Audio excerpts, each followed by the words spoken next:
is there that ridiculous offer that somebody could come to you with and go, here, put the jacket and the hat on one last time?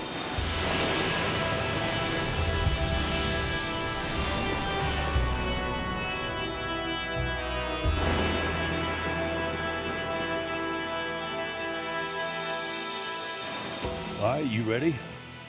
I'm actually excited. I got an old timer tonight. You're actually excited? Yeah, That's I'm actually impressive. excited.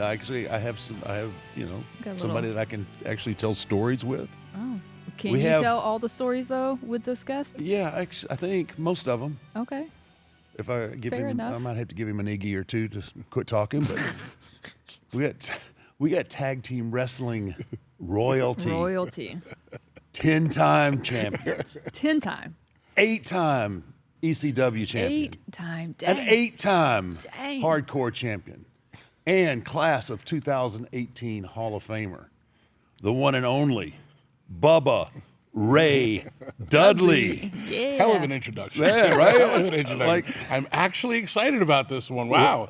yeah. Got you riled up. I do. I got my creative juices flowing today. Little pep in your step. Little pep. I got a little excitement. It's good to Thanks be for here. coming on, man. No, thank you for having you. me. I Gotta- appreciate it. I had to run it back after our other two sessions. Which were thoroughly entertaining, by the way. I mean, Did you like it?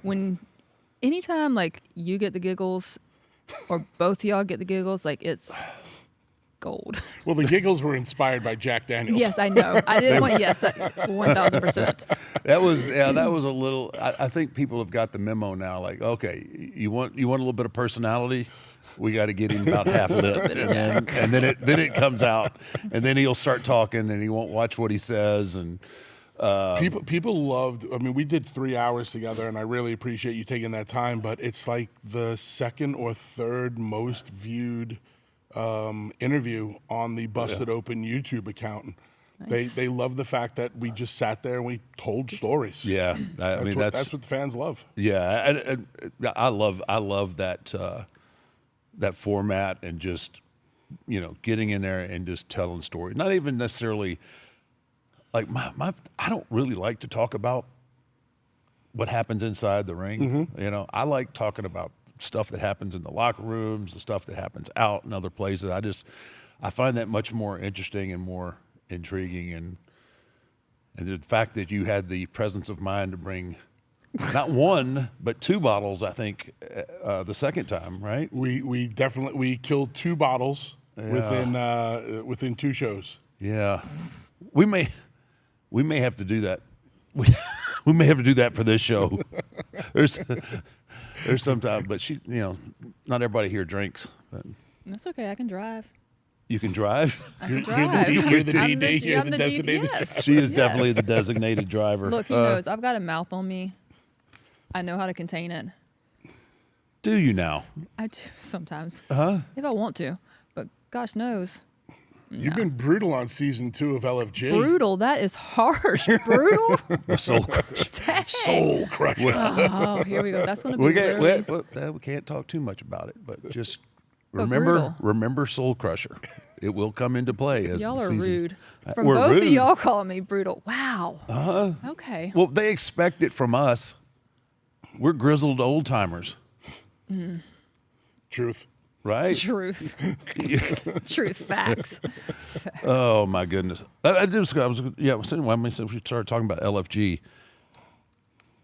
There's always a discrepancy on the tag team titles, right? Heard You about want to that. clear? You You been have talking to Booker before you no. came here? I'm giving you the opportunity Yep. since Booker's not here to clarify. Okay.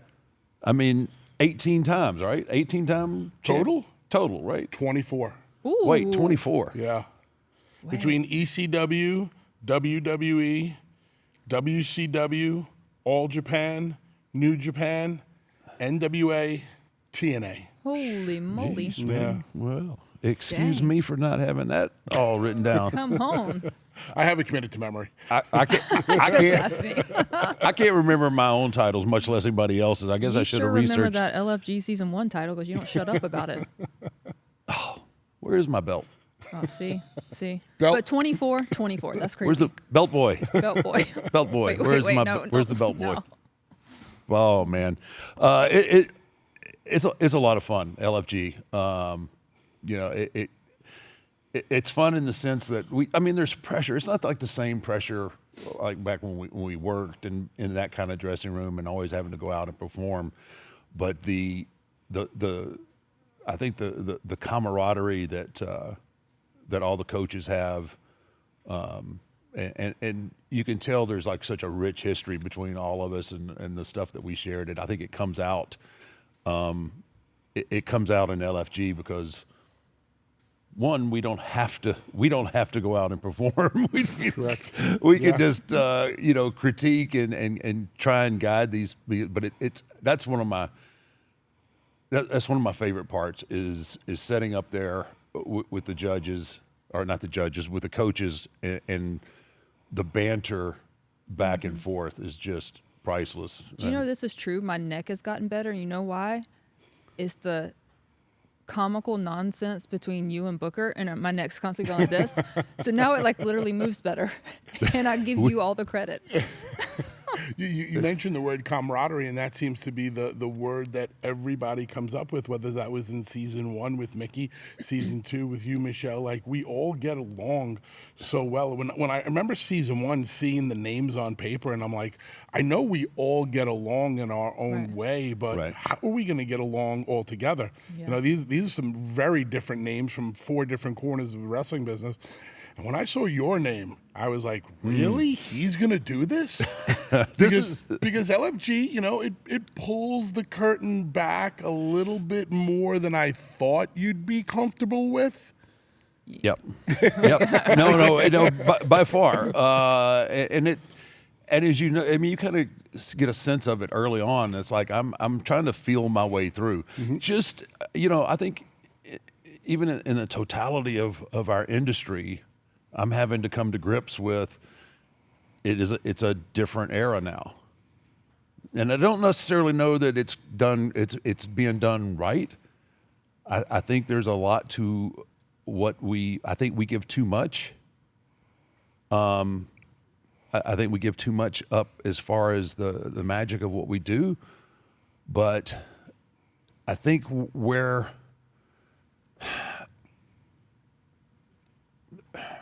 I don't even really know like how to say this, but the hang on, Spit it out. I can't spit it out.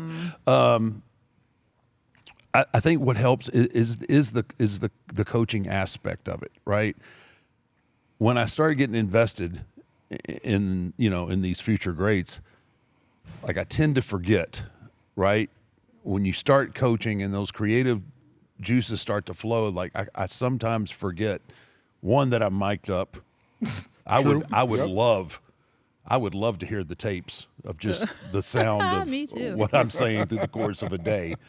But you know, once you get into the coaching part of it, and you're trying, you get hands on, a lot of times I completely forget about the cameras. Sure. And then you go back and you watch the episodes, or when the episodes air, and that's when I kind of like, oh my goodness, that's too much. And for you, it had to have been doubly hard, because obviously you're taught to protect our industry, protect the business, and you being in this for as long as you have, ingrained in you. Yeah. And now you've been put in a situation character-wise where you've not only had to protect the business, but protect this character that has become so sacred. So it's second nature for you. You get up in the morning, you wash your face, you brush your teeth, you comb your hair, you protect the character, you protect the business, and now all of a sudden, bam, it's so different for you. And even I find myself too saying to myself, we shouldn't be doing this. Yeah. We shouldn't be saying this. This is too much. And then I have to realize that the industry has changed with what, we're willing to show and or protect. And I guess just going with the flow, people do enjoy it. The one thing that's helped me is when I retired, I retired half of my character. The hat, the coat, that whole side of the Undertaker, I retired. I kind of retained the American Badass kind of part of it, the one that actually can relate to people, and so that helps me because I will not jeopardize that part of my legacy, and it frustrates a lot of people who want to do business with me because they want that. That's what they want. Sure. They want obviously that's the hat, the coat is synonymous. When you hear Undertaker, that's what you envision. And the fact now that I'm at a point where I absolutely will not put it back on. That's how I protect that. I can't imagine, even to this day, with the way everything is put out there for everybody to see, I could not do it. There is absolutely no way that I could do it, like sell some, sell something or do an ad with a hat and a coat. I just there's no way. At the end of the day, we always talk about the only thing that's real in our industry is the money. And you've had an incredible career, very lucrative, obviously. But is there anything? Is there that stupid number? Is there that ridiculous offer that somebody could come to you with and go, here, put the jacket and the hat on one last time? I don't need to know a number. I'm just curious, is there a number? No, I don't think. Look, the only way that I could put the hat and the coat back on would actually have to be, I'd have to get back in the ring. And I can't do that. I can't do that either because that also jeopardizes the legacy. Because as much as I have here and as much as I have here, I know that the tank is there's not enough left in the tank to do that. And I respect that so much because as a fan of rock and roll, all of my favorite bands who swore to me that if they ever broke up, they would never, that would be the end of the band, or this is the final tour. I mean, Kiss has done about 23 final tours. Yeah. They always go back to it. Motley Crue, they all signed a contract to never tour again, and everybody goes back on their word because Live Nation comes at them with a ridiculous amount of money to go back on the road, so they keep doing it. And when we spoke on Busted Open, we kind of went over this a little bit. And you're giving the same answer right now. You're like, no. The answer's pretty much no. And I've told you, I don't ever need to see The Undertaker's entrance again. I'm much more intrigued by the American Badass and what you have become now. Like just sitting here talking to you or talking on Busted Open or watching the documentary on you, I'm like, yeah, okay, Undertaker, great. Been there, done that, love it. But this is a side that I've never seen before. I want to know more about this guy. Right. And that was, I wish I could say that I had the presence of mind when I started the American Badass that, okay, this is my exit plan and this is what people will get moving forward. Obviously I'm at a point now where, it's Mark Calloway, but yeah. The American Badass, like you hear rumors. Mm-hmm. Did you tell Vince, like, if I don't start doing it this way, I don't think I can do this anymore? I thought that, so as we're entering the Attitude Era and getting, all these, the business is right there on the cusp of just taking off to this crazy place. Like, I felt stale, right?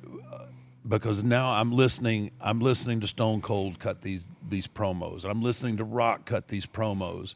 And everything is out. There's nothing that's off the table, right? But to be true to the character of The Undertaker, like, as great as that character is, I'm somewhat handcuffed, right? Mm-hmm.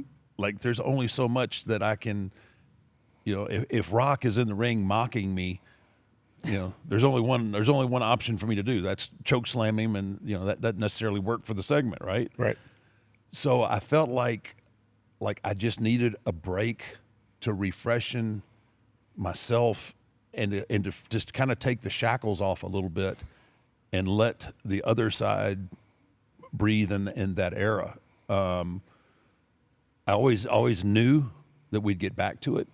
I think we got back to it a little quicker than I would have liked, but I mean everything worked out fine. But I just needed that break, and I looked at it too as like this is going to be a great story because something's going to happen.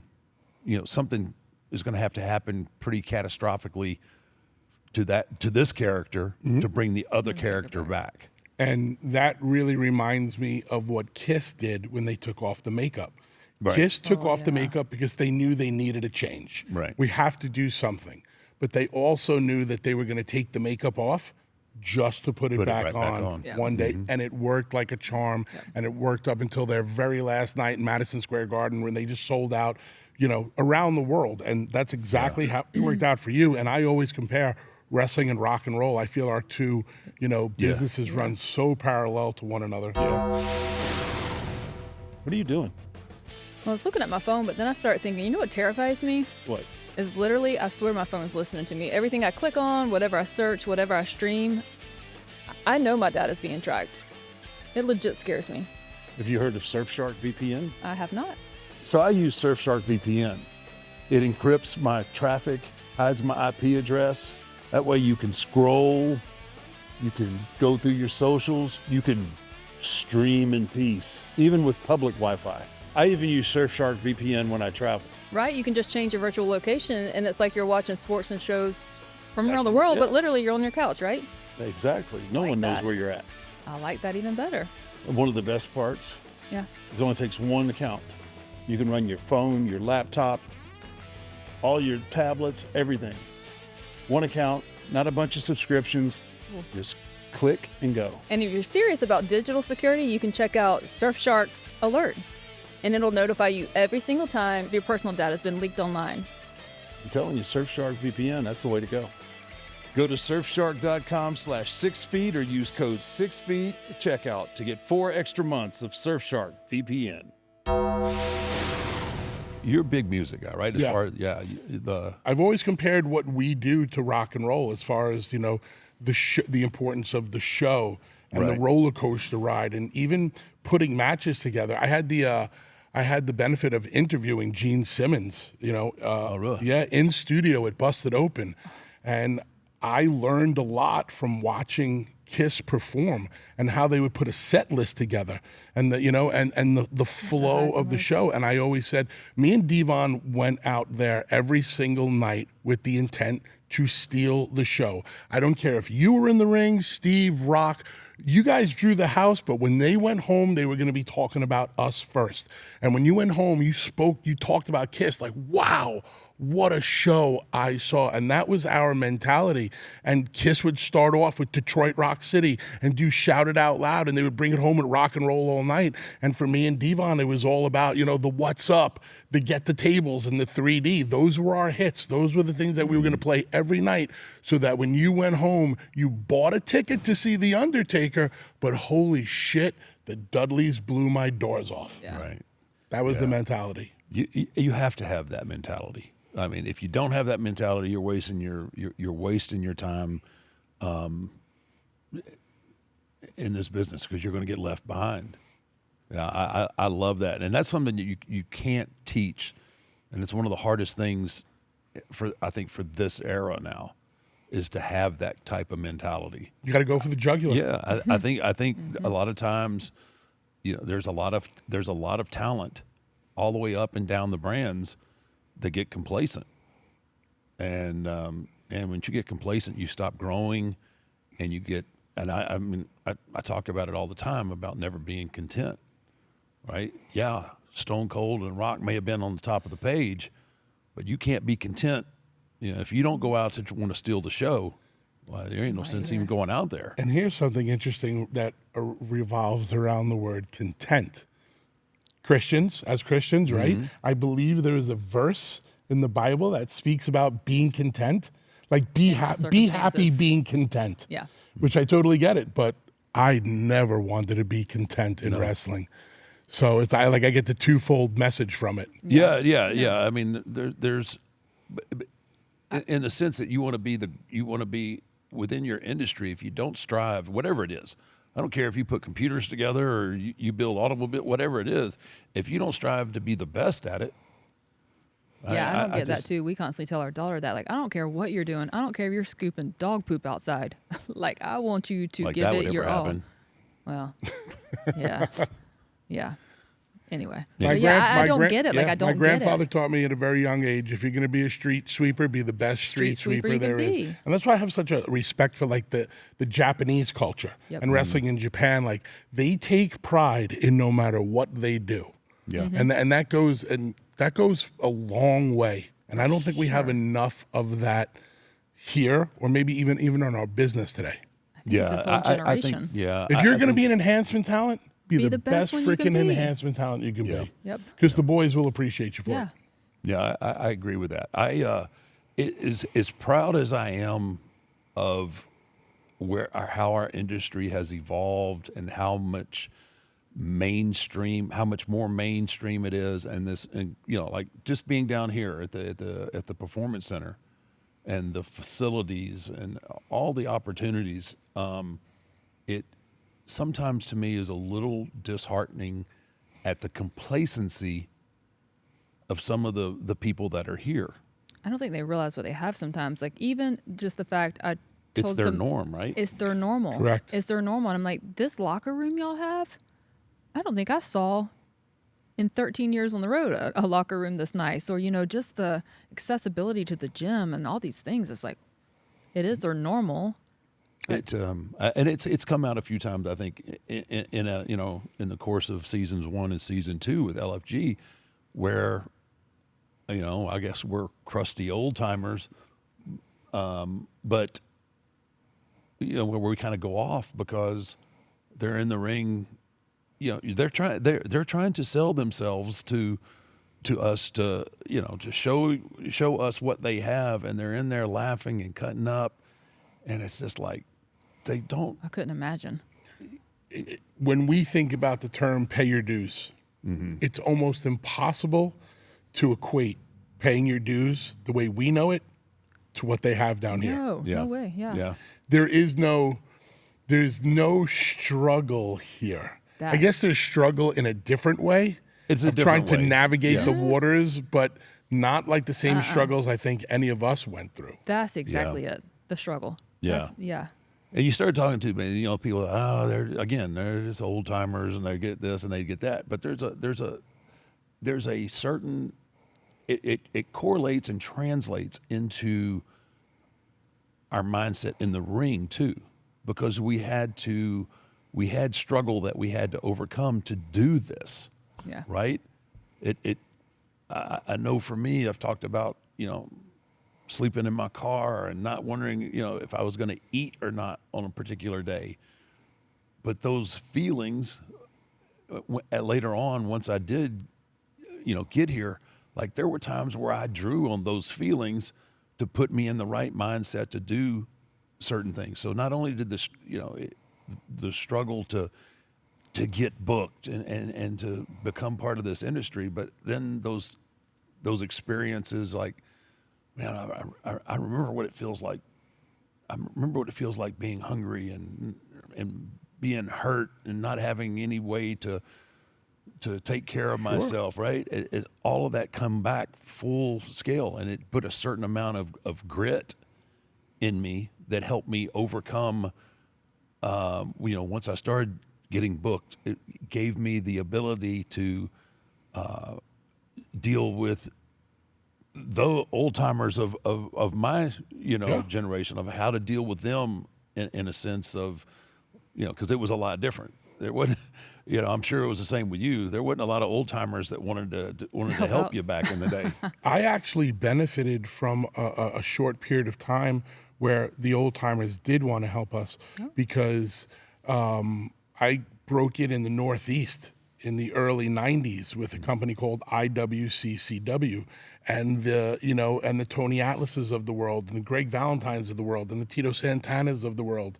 They all came through, and they were willing to pass down the knowledge because they knew that the younger talent, the young boys that were coming up, and they wanted to be there, because they wanted to be professional wrestlers. Unlike today, you question why somebody wants to be in the business. Did you have something dangled in front of you and it just sounded really good? Yes. Yeah, you were an amateur wrestler, or you were a volleyball player, basketball player, and things didn't work out, and all of a sudden, hey, you want to be a part of this? Yeah. So, Like, is it- and you know, talking about the struggle from you know, for myself and Devon, you know, the Northeast independents, trying to carve out a name for yourself on the independent scene, and then trying to make a name for yourself in front of the most hostile crowd that ever, you know, existed in ECW, and then becoming successful in ECW, and then walking into this locker room.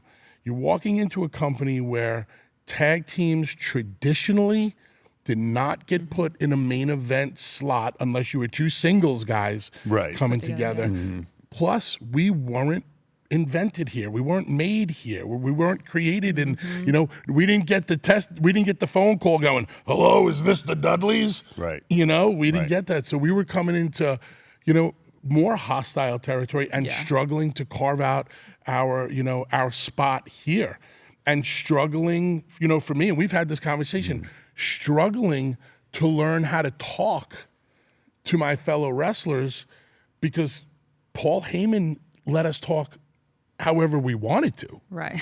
Like, so Right. I died, you know, we joke about it. You know, he would always tell me there's not a hill you won't die on. Right. And it was a struggle for me to learn to not die on every hill. Yeah. You know, Bubba, you don't need the extra minute. Stop arguing for 2 hours about the extra minute in the match. Right. It It was- doesn't matter. Right. There was definitely an acclimation period for you. Yeah. Hey, speaking of old, you keep saying old timers, and I had the honor. I was blessed enough to have a few segments with Mae Young, which were some of my favorite parts of my career.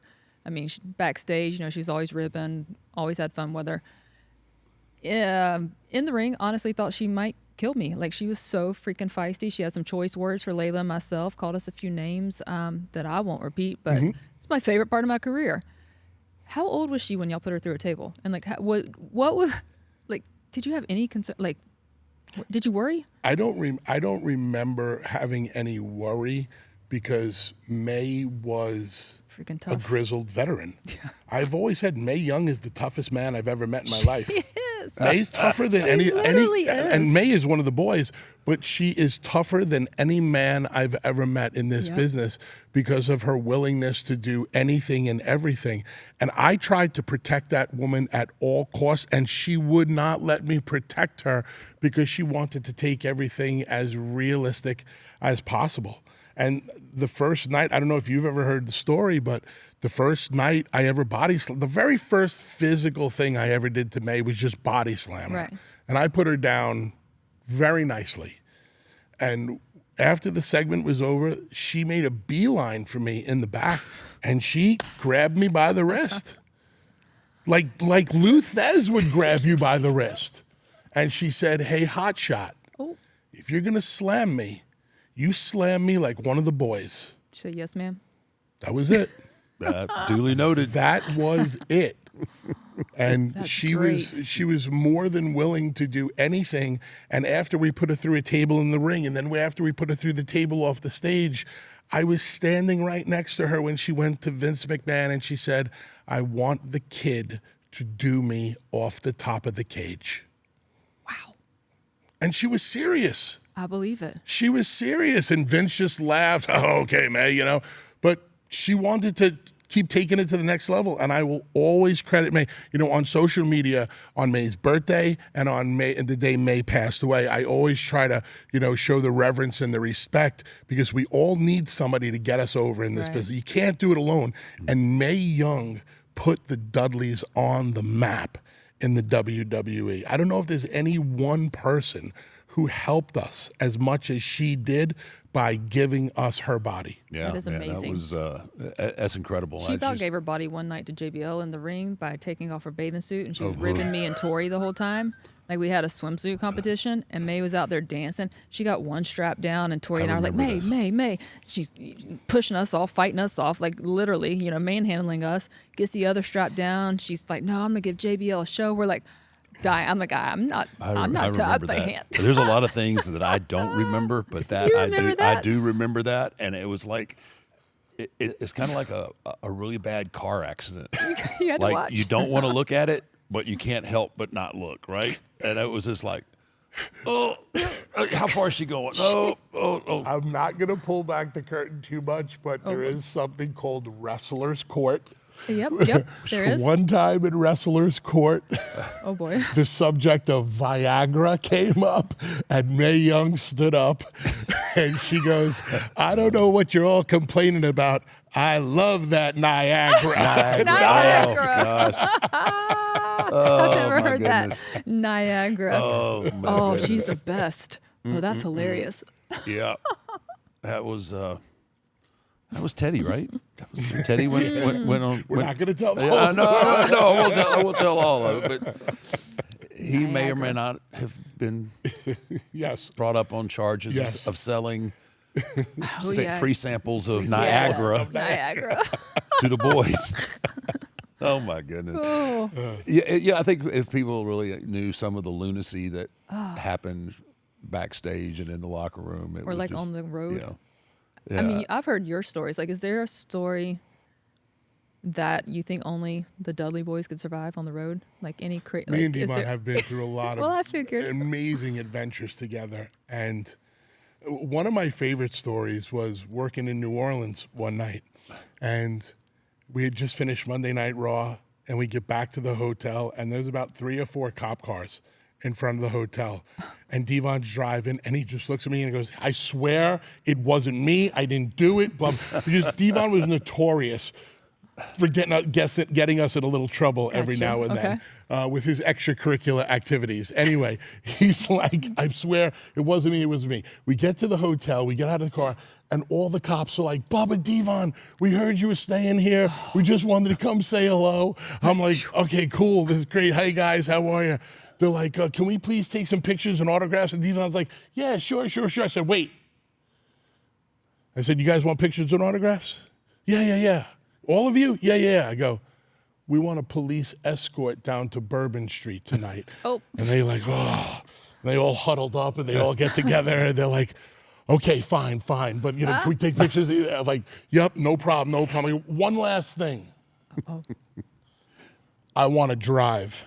Oh, the geez. police. And the sergeant or the head guy looked at me and goes, "Are you serious?" I go, "You can have all the pictures you want. You can have all the autographs you want. I want to drive down to Bourbon Street." Okay. Oh wow! Only in New Orleans. Only in New Orleans was that Hit happening. the siren driving down Bourbon Street. Oh, that's My good to know. goodness. That's funny. That is funny, man. Oh my gosh. Oh, But there was a certain point during that Attitude Era where we basically all got away with anything. anything, yeah. It was Rock we were stars, all like the Beatles at one Yeah. time. The entire company was. Yeah, it was nuts. insane. It That's was. crazy. It was nuts. I'll tell you. I'll give you a great example of that. I went to Las Vegas, and I'm not sure if Godfather was working at the time. Like he would come in and go out. I almost want to say that he wasn't working at this particular time, and we went into a bar that he actually used to work there, but in Vegas it was either a Friday or Saturday night.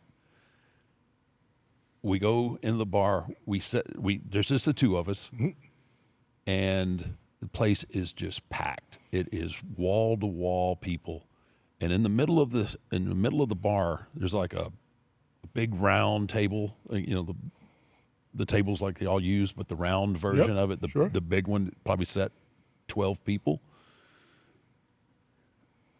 The manager of the bar goes up to this table full of people and tells them that they have to get up.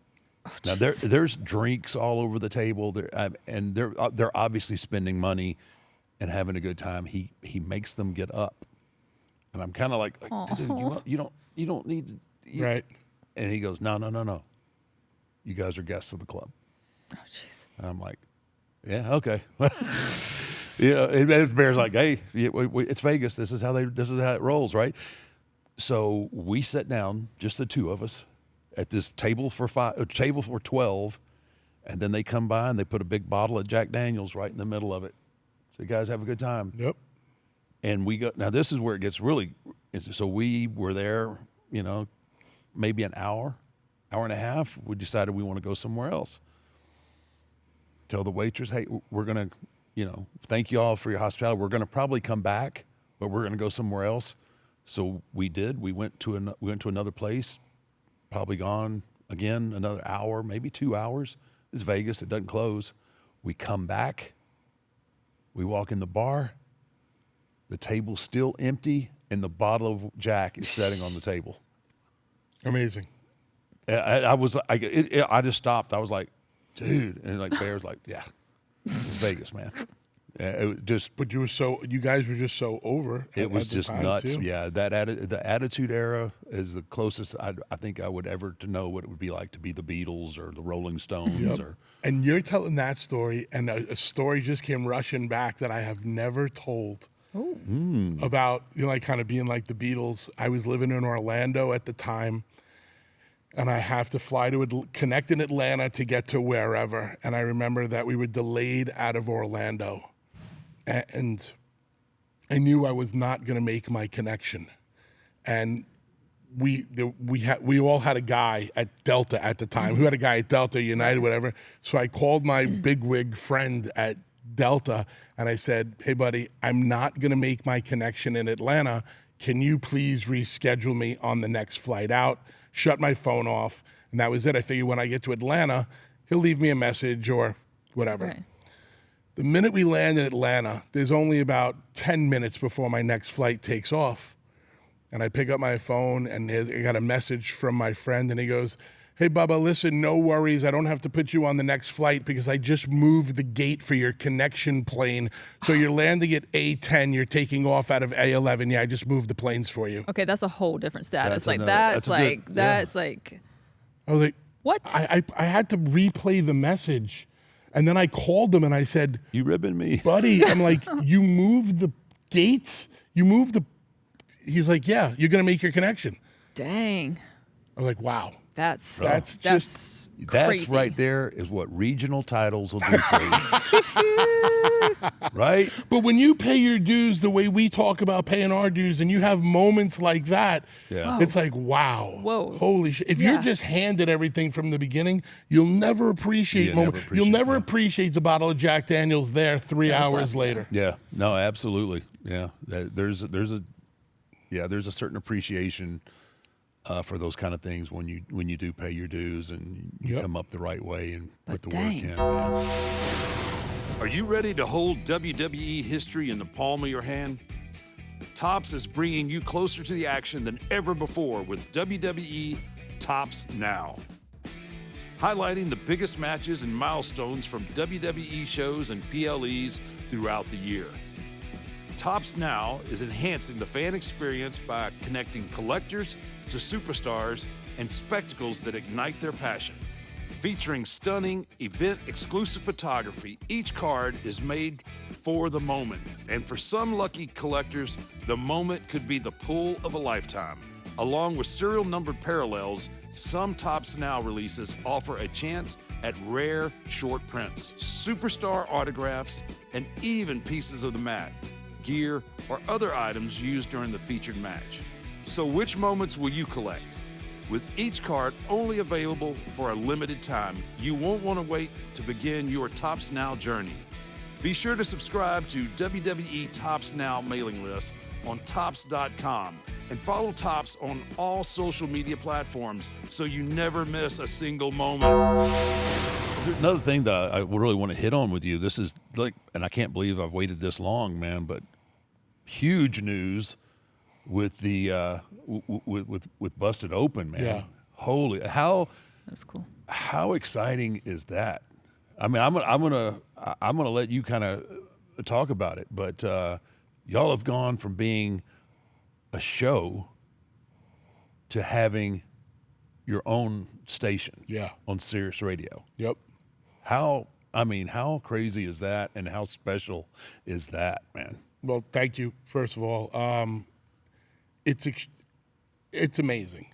And it's amazing because for me, it's life outside of the ring. and I've worked as hard in radio as I have inside of a ring. And my goal was to steal the show and become memorable. And 8 years ago, when I joined Busted Open and myself and Dave LaGreca first got together, we had an instant chemistry. You know, it's like you and Sean, you just have something where you could be yourself, and me and Dave just had something where I could be myself. And the way me and Dave LaGreca came together was actually arguing, go figure, No. about a match that he had watched in Japan, Kenny Omega versus Okada. And Dave went on social media and he said that this was the greatest professional wrestling match he had ever seen. And we're on the phone, we're texting back. I go, how can a guy like you, a pro wrestling traditionalist who lives and dies by Flair Steamboat, ever say that Okada Omega is the best match you've ever seen? And we're going back and forth. I'm like, but the referee was out on the floor and it's a world championship match. He shouldn't be there, and they used the table. It should be a DQ. We're going back and forth, back and forth. And as me and him are going back and forth on the phone, I'm like, this is great radio. And my exact words to him was, how do you feel about taking your show to the next level? And he's like, what do you mean? I was like, what if me and you did something together? He's like, you would want to be a part of this? I said, absolutely. And I had that vision of what like Shannon Sharp does now. Right. Any type of, you know, former pro or Hall of Famer, you know, analyst and, the host of the show. And I said, let's take this to radio because I think we'll have something. I knew that the day that me and Devon stepped in a ring together, I didn't know what it was, but I knew it was There was something. something. Yep. Yeah. Me and Devon had a chemistry and that just worked so well. And I felt that with Dave immediately. And then, we started off 3 days a week, and then it went to 5 days a week.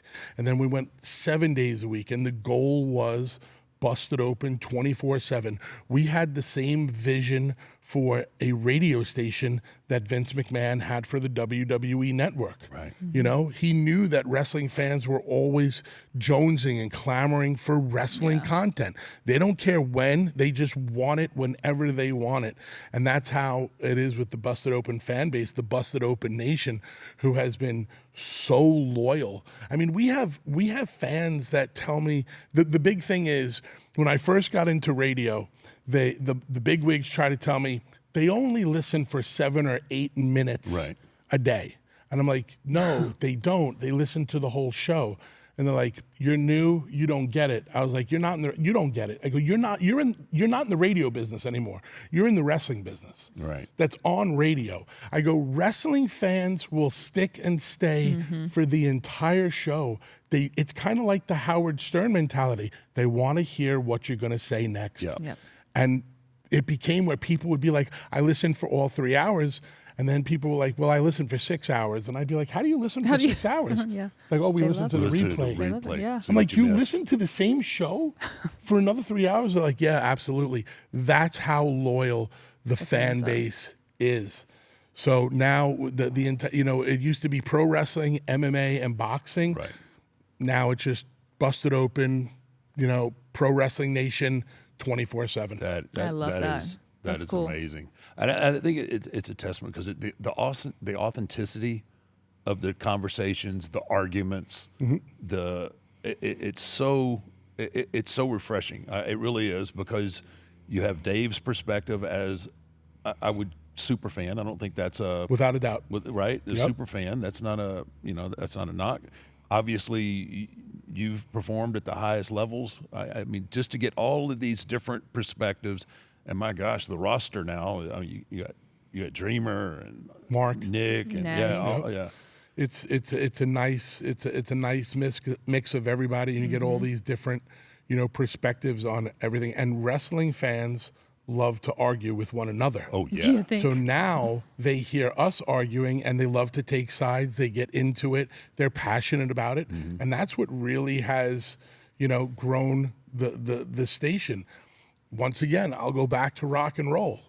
Kiss named their fan base. It was called the Kiss Army. Yeah. And man, when you joined the Kiss Army, you got a card and you got the tattoos and you got the newsletter.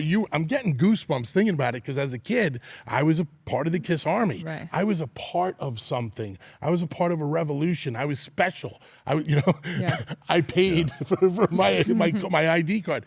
But the Busted Open Nation, the fan base, if they don't listen as many hours a day that they listen, if they don't hashtag and get us trending every day, we can't become a 24/7 station. Right. So in ECW, we always used to talk about the loyalty of the fan base and how rabid they were and how they would go to war with us. It's the same thing with the Busted Open fan base, the Busted Open Nation. They're the ones that deserve, the credit for allowing us to go out there and argue and entertain and do what we do. Yeah, it really. I mean, the evolution of it. It's just been really fun to watch. And how many different shows, like when you guys, so through the course of, if it's 24/7, how many different shows are there going to be? There's the regular Busted Open show that airs every morning from 9 a.m. to right. noon, and on Saturdays and Sundays also. There's a 12 to 2 show that's being hosted by Sam Roberts. There's a 2 to 4 show that's being hosted by Jonathan Coachman. Peter Rosenberg is a part of the crew.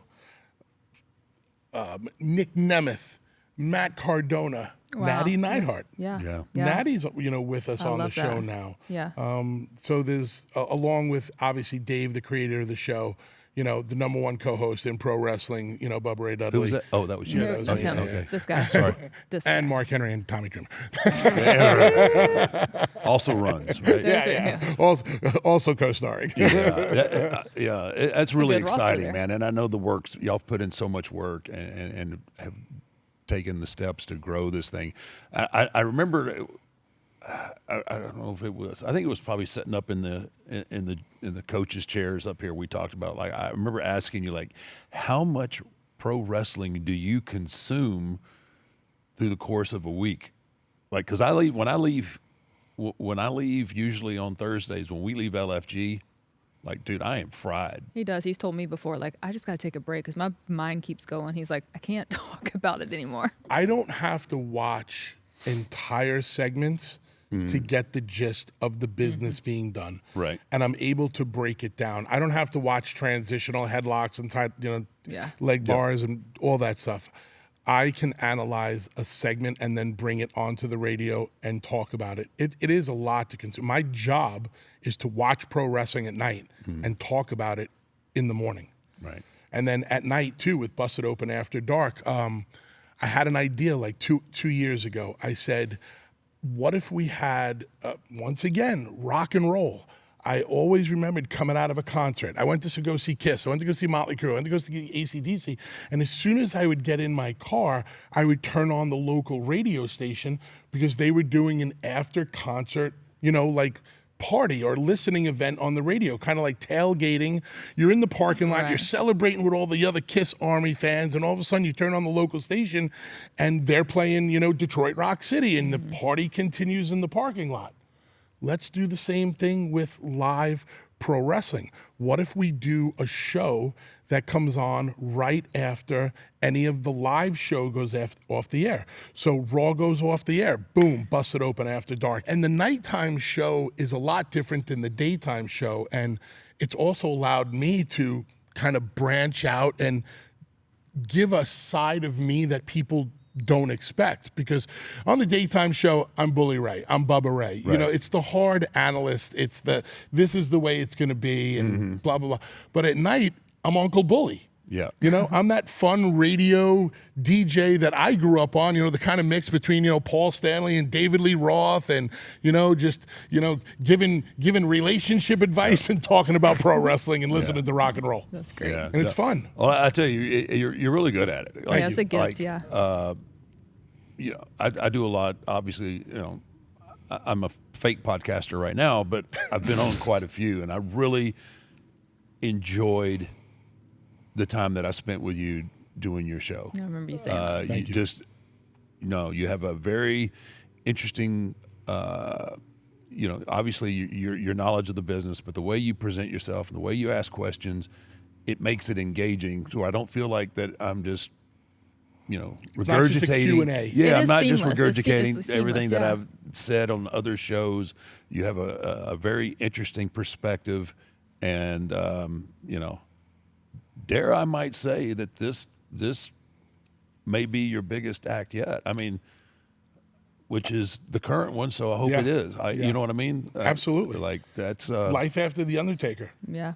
right? it's barely got a pulse, but no, I like I said, I've done a lot of shows, and I really enjoyed doing yours because it never got, you know, it was always interesting, and there was always something going on, and you asked pertinent questions, and I awkward don't know that I silence. can put you over anymore, but I appreciate it. but that's a honest assessment of what you do. Thank you. And one of my favorite parts of our chat on Busted Open After Dark was we were talking about WrestleMania matches, and I said, well, you have to have a favorite. You're Right. still a fan at the end of the day. We all are. And he talked about Savage and Steamboat from WrestleMania 3, and I'm like, really? And he's like, yeah, it was the greatest match ever. I'm going, yeah, but they practiced it for 3 months, and they wrote it down on paper, and they did this, and they did. And he looks at me, and he goes, you just killed it for me. He goes, that's not my favorite match anymore. I'm like, well, that's the reality. There you of what go. we do. Yep. And there's There's there's that Bubba gift. Ray. There's that gift. Oh, putting a There nice it is, I to love rain it. on your parade. yeah, it's funny because people, when you've been around the business as long as I have, and you know, people grown up, they just assume like that I have like all this knowledge of other, you know, like I could maybe name you 2 people from Japan. There's not a move done today that I can give you the actual name for.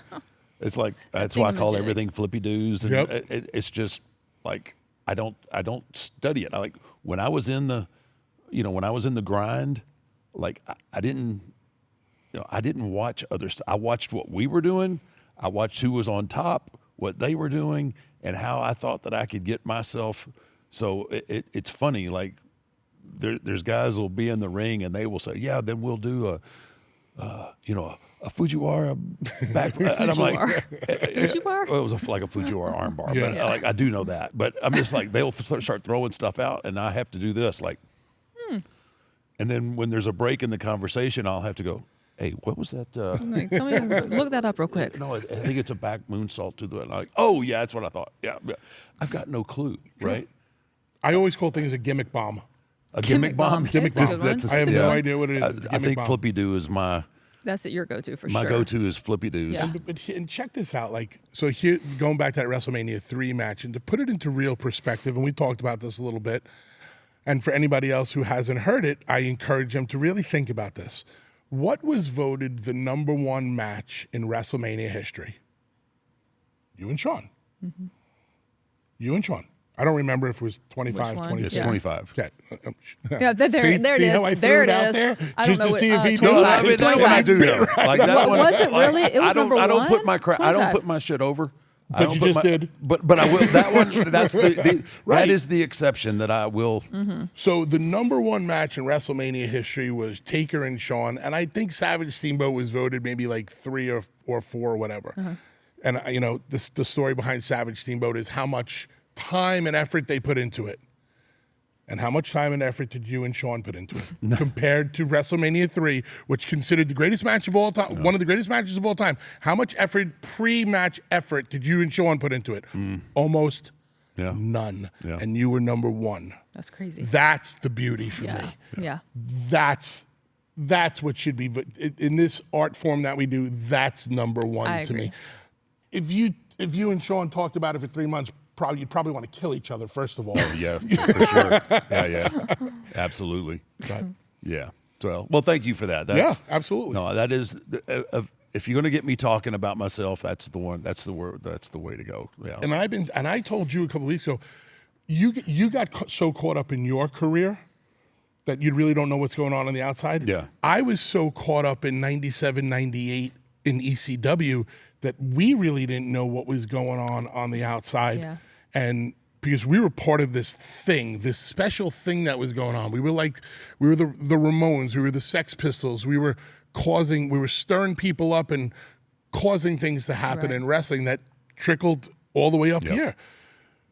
I just started watching these documentaries the other day about him and Steve, and I had totally forgotten about it. I walked up to him and I go, "Wow, you and Steve were really good." And he looks at me He's like, "Really?" "Seriously?" I was so caught up that I Yeah. forgot. And when I get to watch what you guys did now, because I've matured in life and matured in the business, and you understand things, Yeah. you appreciate the beauty and the simplicity of what you guys were doing. Yeah. Because the characters are so over that you don't have to do that much. And then to learn more about you and Sean, and back in the day, you weren't best friends, but holy crap, In the ring, yeah. the magic that you can make together, that's the true beauty to me. And, beauty is in the eye of the beholder. It's art. What you see, I might not see. But I have a new appreciation for things that I knew had happened in the past, but didn't get to look at them through the same eyes. Sure. Yeah. So talking about favorite WrestleMania matches, what's your favorite WrestleMania match? I do have a favorite match as a fan because of the electricity that was created in the building that night. And I have a very self-serving favorite WrestleMania match. I really enjoyed what Rock and Hogan were able to do in Toronto. That was special. Now you're admitting that was special, and you've been involved in so many special moments yourself. There's something about that night, the electricity, and what they were able to do on the fly, or as close to on the fly as it gets. So I really enjoyed that. From a personal point of view, I'm going to say TLC 2. And this goes back to my mentality of stealing the show and going for the jugular. A couple of years ago, I got to do Steve's podcast. Right. And the first question he asked me, and he gets in my face, he goes, "Who put all the asses in the seats for WrestleMania?" I said, "You and Rock." "Who stole the show?" "We did." And he popped huge. And he goes, "Damn right you did." He goes, "Nobody could follow you." To be a tag team at WrestleMania with our other brothers in tag team wrestling, who we all created something special here during the most special time of the WWE, the Attitude Era, and to be able to have everybody talking about us on the way out. Like earlier I said, you might have put the asses in the seats, but they're going to be talking about us on the way out. Right. And for tag teams to be able to do that in the WWE at WrestleMania, absolutely unheard of. Unheard of. Yeah. No. And I was very proud of what we were able to create with that. And I will remember it for the rest of my life. And when we got inducted into the Hall of Fame, it was very important for me and Devon to bring Matt and Jeff and Edge and Christian up on stage with us, because we knew that we never wanted to do the match again. Much like you don't want to put that hat and leather on again, we don't ever want to be in that ring again, because we cannot top that. what we did. Yep. It's Yeah. impossible. And me and Devon wanted the wrestling fans to have that last moment with us where they could see the six of us in one place at one time if it were to never happen again. So those are my favorite WrestleMania matches and moments. And as a fan, I appreciate that too. That was a very cool moment. Thanks. Yeah. Edge and Christian, the Hardys, you guys, I think you guys obviously put tag team wrestling on the map as far as the WWE. I mean, that alone, you should be proud of. But stealing the show with the headliners that were on that show, and that's just No easy task. no easy task at all. We're very proud of it. And it's just because the history of tag teams in the WWE. The tag teams were never You don't. ever the focal point. Right. And there were never plans for the Hardys. There was never plans for Edge and Christian. And despite the WWE recruiting us really hard from ECW, there were never plans for the Dudleys. Right. And then all of a sudden, the three of us, the three teams got together, and to Vince's credit, there's something there. Let's run with this. Yeah, I know, you know, trying to kind of crack in, be one of those epic tag teams, like me and, you know, Kane and I tried to get in that mix, and you just split my head open and said, "Get out of here, kid." I left it alone for the first time. I left You the weren't gonna go story there. You alone weren't- you for the look- very No, you were first feeling- time. there. I you were came into feeling- this Lobbed sit it down up. going, I'm not going to talk about it. Lobbed You were it up. feeling way too good about yourself, Bubba. Bring him right back down. You were just He loves you doing were that. getting you were in your feels. Yep. And I just like, this is it. It's time to strike. Kinda Strike bring him while right the back. I'll Jeez. teach him and his big red machine brother to ever step into the Don't- tag team you guys are division. tag teams. So exactly Get outta what here. happened. How did it I've happen? No, exactly. Like I've heard his version. Devon handed me the chair the wrong way. Thus, Wow. Thus, Devon's not here to defend himself, poor thing. thus, Devon handed me the chair the wrong way. Thus, when I hit, I was supposed to hit him in the back. Right. But I hit him in the back of the head Because the chair. because of Devon handing me the chair the wrong Right. way. Okay. so it is Yeah. Devon's fault. Isn't it always? It's always Devon's fault. You actually touched on that earlier, so it makes sense. We ran down the ramp to hit him and Kane in the back with chairs, and I didn't take into account Or the angle, how the angle of the ramp. So I was actually higher than him, and when I swung what I was aiming for his back, it rode high. But even with the angle, I bet if the chair was turned the right way, you're without not a cracking doubt, open his without skull. a doubt, absolutely. Yeah. It's always the Devon. math, man. It's the Dadgum math. The Devon. angle Yeah. was, yeah. I don't know that I've ever really heard that explanation before. It The makes next sense. time, That makes Devon- perfect I sense. know. Listen, I know you had Devon on your podcast already. I don't understand why you would ever invite Devon on first. Oh, wow. But I do know you had Devon on your podcast already. Yeah. But now we got the truth. He threw you under the bus right away. And that's why I threw him back under. Perfect. Oh man. Well, obviously you and Devon, or your place in tag team history is cemented. Now I heard that, and again, my wrestling knowledge is probably not where it should be. But someone told me that y'all started or went to ECW only on a dare? Someone dared you to do it? Not necessarily a dare, but my friends dragged me to my first ECW show. I used to run a nightclub in Queens, New York. And I remember working at the door, collecting the money, and it was about 1 o'clock in the morning, and the place is packed, and I could only see the TVs were on at the bar, but there was no sound. And this wrestling show comes on the Sunshine Network or the Yes Network, whatever it was. And I see a guy walking to the ring wearing American flag Zubaz, a T-shirt with his image on it. He's smoking a cigarette. He's drinking a beer, and he's holding a cane in his hand. It's taking him all day to get to the ring, longer than your entrance. Dang, that's impressive. And that's long. That's long. Long. And he's with Nancy Sullivan at the time, woman. And I'm like, I know Nancy, God rest her soul. I know Nancy, but who is this guy? And why is it taking him so long to get to the ring? And why is he smoking I and have so many drinking? questions. I'm like, what kind of wrestling is this? And I was coming up in the ranks trying to make names for myself. And I looked at that TV and I go, I would never wrestle for that wrestling company. That's not real wrestling. That's trash.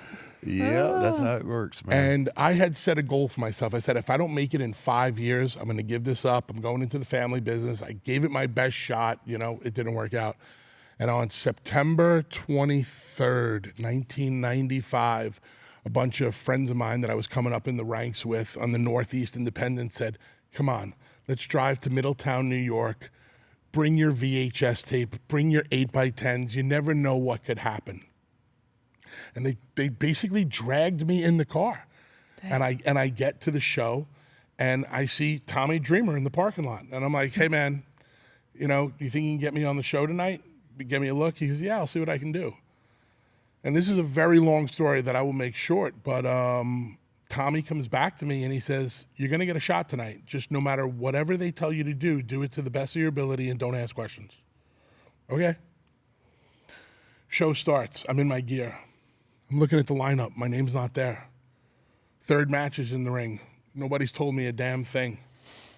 Fifth match is in the ring. I don't know what I'm doing. So now I go up to the promoter. I go up to the booker, a guy that you might know. Paul Heyman. Sir, Tommy told me I was going to get a look tonight. I don't see my name on the lineup. I'm sorry if I'm disturbing you. Don't worry, kid. When the time's right, I'll tell you what to do. When the time's right. We're in intermission. We're in intermission. There's only 3 more matches. Now the semi-main is going to the ring. Now I think I'm getting ribbed. Now it's a Right. rib. Now it's a rib. I would have already been thinking Yeah. that, but yes. Now I'm getting tested. They want to see my reaction, and they're going to tell me to come back in 2 weeks. Okay. Semi-main's going to the ring. I went up to Paul one more time. Sir, I don't mean to be a pain in the ass, blah, blah, blah. Sorry. He goes, I told you, kid, when the time's right, I'll let you know. There's only 1 more match. It's the main event. First, it was the Public Enemy versus the Gangsters. And with Bill Alfonso, Fonzie was in the ring, and the story was 911, the big monster who just chokeslammed guys, was trying to get to Bill Alfonso. And the music is playing for the main event. Paul Heyman pulls me on the side and says, okay, kid, you're Bill Alfonso's bodyguard. 911 has been trying to chokeslam Bill Alfonso. When 911 gets to Bill, you get in front of him. He's going to chokeslam you. Go get him, kid. Dang. That was it. That was it. That was it. I go out there. I'm like a deer in the headlights the whole time. I look like I could have been the third Nasty Boy. Like, not that that's a good thing. I wasn't thinking about Say it. say what you mean, Bubba. And when the time was right, 911 almost got to Bill Alfonso. I stepped in front of Bill Alfonso. 911 goozled me. And at 402 pounds, I took a chokeslam as high as Rey Mysterio could. Sweet. Boom. I came back through the curtain, and Paul Heyman is sitting there, and he said, great job, kid. How do you feel about shaving your head? Hair's gone. Now, I had the Nasty Boy mullet. I had the long hair, the mullet. If Man Mountain Rock and Brian Knobs got together, not that this is a good thing. That's not a visual. That really Exactly. Yeah. And he goes, how do you feel about shaving your head? And I was terrified because the 2 biggest fears I always had in wrestling was having to shave my head and ever getting the name Bubba. Legit. Because like, all of the heavy guys are Hey, Bubbas. Or Bubba. Bubba's. Or And- rednecks. And when Paul said, how do you feel about shaving your head? I was like, and before I could even say a word, he goes, don't worry, kid. If you don't want to do it, we can always find something else for you. And that was one of my first light bulb moments in the wrestling business where I was like, shave your head tomorrow. This is, people think in the wrestling business or in life, opportunity doesn't go like this. Yeah. It goes like this. It just depends on how in tune you Yep. are. with the situation. Yeah. And the very next day on 12th Avenue in Belmar, New Jersey, on my friend's stoop in the front of his house, there it all went. the hair came off. And that was it. And is that what you say? The rest is history. And 2 weeks later, at 3 o'clock in the morning, doing a promo class, like, we don't know what we're going to call this kid. We know he's going to be a Dudley, but what do we call him? Well, he looks like a Billy Joe. He looks like a Bobby Sue. He looks like a Jim Bob. He looks like a Bubba. And I'm like, holy shit. Oh, no. I hope they didn't Anything hear but that. Bubba. I hope that Paul didn't hear that. No. And Paul goes, you do look like a Bubba. You look like a Bubba Ray. That's it, Bubba Ray Dudley. Done. And that is it. Oh, that's a great story. Wow. That is a good story. So now looking back, was it better that he didn't tell you what you were going to do, or should he have told you and let you worry about it the whole day? Throw you in the deep end and swim. Sink or Sink or swim, swim. right? Here's the microphone. You got 5 minutes. Get over or get out. Yep. You know, I always say 5 minutes. Like, if you get the opportunity to have a dark match or you get Yeah. any opportunity in the business, you're getting between 3 to 5 minutes. Yep. 5 tops. Go out there and do something to get yourself over. yeah. Grab somebody's attention. Yes. Yeah. Make them cheer, make them boo, make them do something. Mm-hmm. So if I was sitting there and, oh my God, I got to take a choke slam. Is it 1, 2 jumps? Yeah. Exactly. Yep. That was my Yep. point. You Yep. would have overanalyzed it to the point where you would have probably been so nervous, that it wouldn't have come off. Wow. And that's, and just to wrap this up with the LFG, with LFG and the future greats, I don't like to overdo it with them.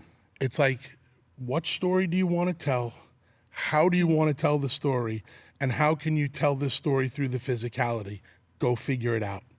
I don't want to go over it over and over and over with them because I'm a big believer in exercising your mind the same way you exercise your body. And if I just tell it to you and then you just repeat it and memorize it, you really haven't learned anything. Yeah.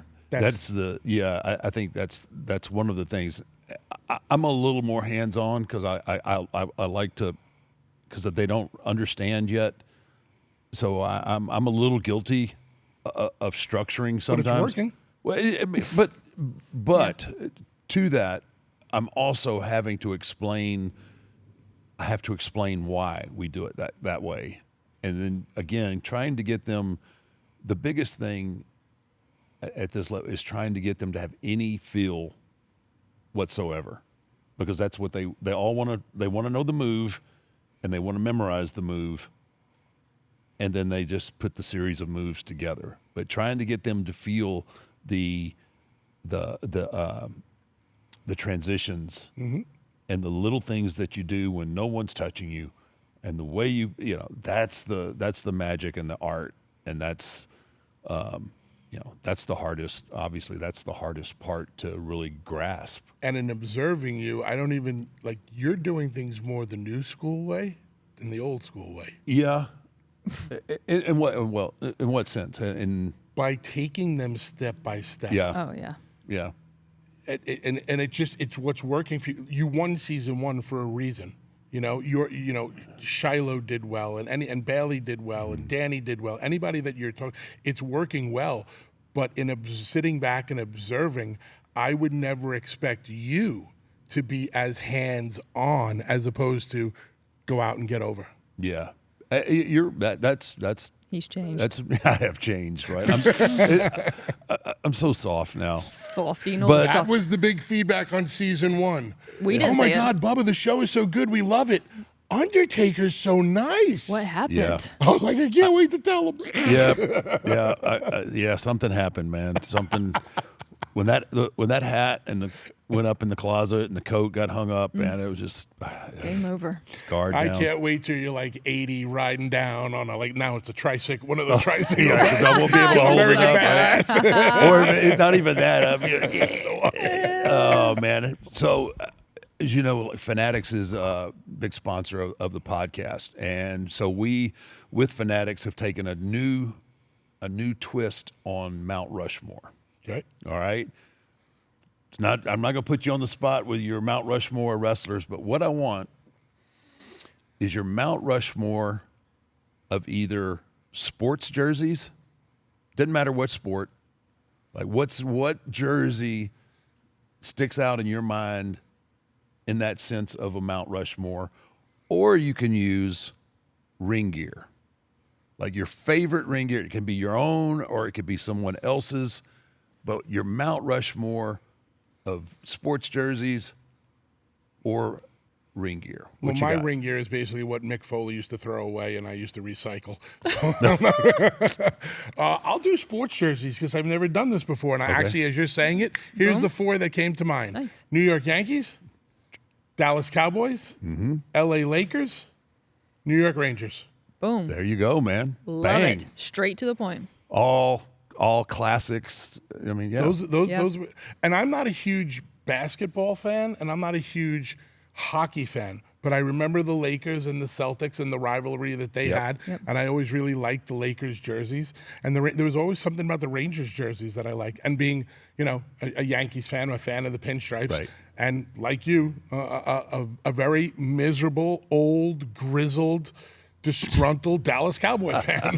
Hey, man, Dang, I never knew. this is our year. Never would have guessed. This is our year, man. It's our year. All right, man. That may be the fastest anyone's done that. Thank you. Yep, That was thank you. awesome. Okay. Bubba, hey, thank you, man. Thank you for Yes. coming and making time for us. Thank you. I've thoroughly enjoyed this. You're always fun to talk to.